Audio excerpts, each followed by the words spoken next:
Hi friends, இன்றைக்கி வந்து பீக்கங்காய் கடையல் செய்ய போகிறோம்பா.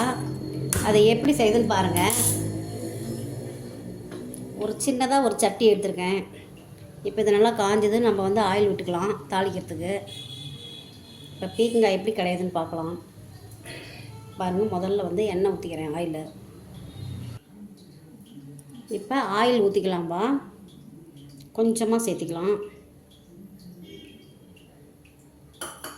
இப்போ ஆயில் காஞ்சதும் கடுகு போட்டுக்கலாம்.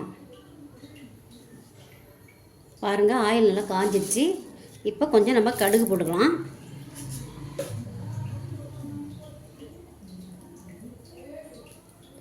கடுகு பொரிஞ்ச உடனே இப்போ வந்து கருவேப்பிலை தழை போட்டுக்கலாம்.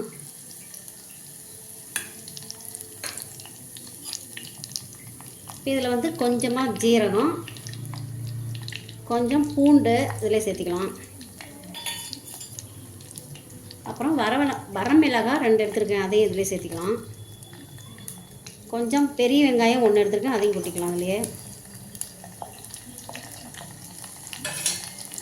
இதை நல்லா வந்து வதக்கி விட்டு கொஞ்சம் பெருங்காயத்தூள் இதிலே சேர்த்திக்கலாங்க.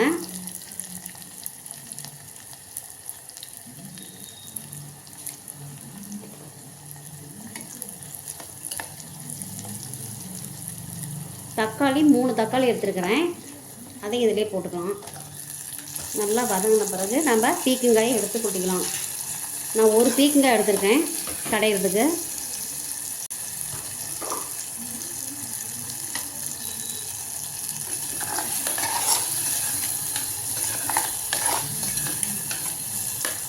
கொஞ்சம் நல்லா வந்து தக்காளி வதங்கணும், அதுக்கப்புறம் பீக்கங்காய் போட்டுக்கலாம். இப்போ வந்து தக்காளி கொஞ்சமாக வதங்கிருச்சு. நம்ம இதில் பீக்கங்காய் சேர்த்துக்கலாம். ஒரு பீக்கங்காய் நான் எடுத்துருக்கேன்.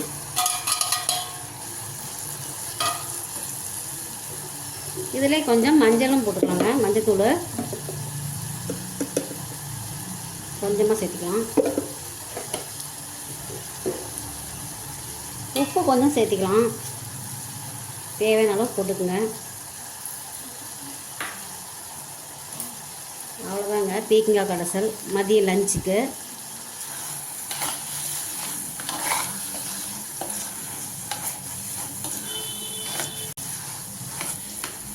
இது நல்லா வெந்த பிறகு நம்ம கடைஞ்சிக்கலாம்.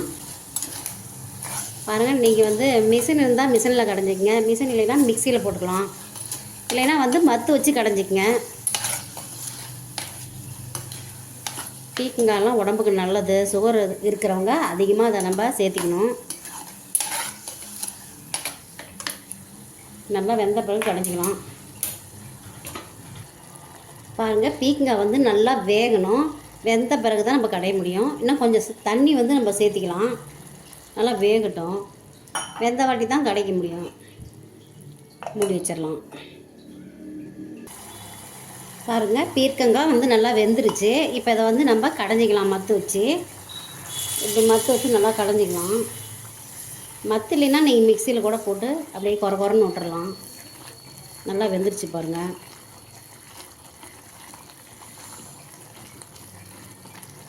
இதை மாதிரி கடைஞ்சிக்குங்க. என்ன குழம்பு வைக்கிறதுன்னு யோசனை பண்ணக்குள்ள இந்த மாதிரி ஒரு பீக்கங்காய் எடுத்து நம்ம கடைஞ்சிக்கலாம்.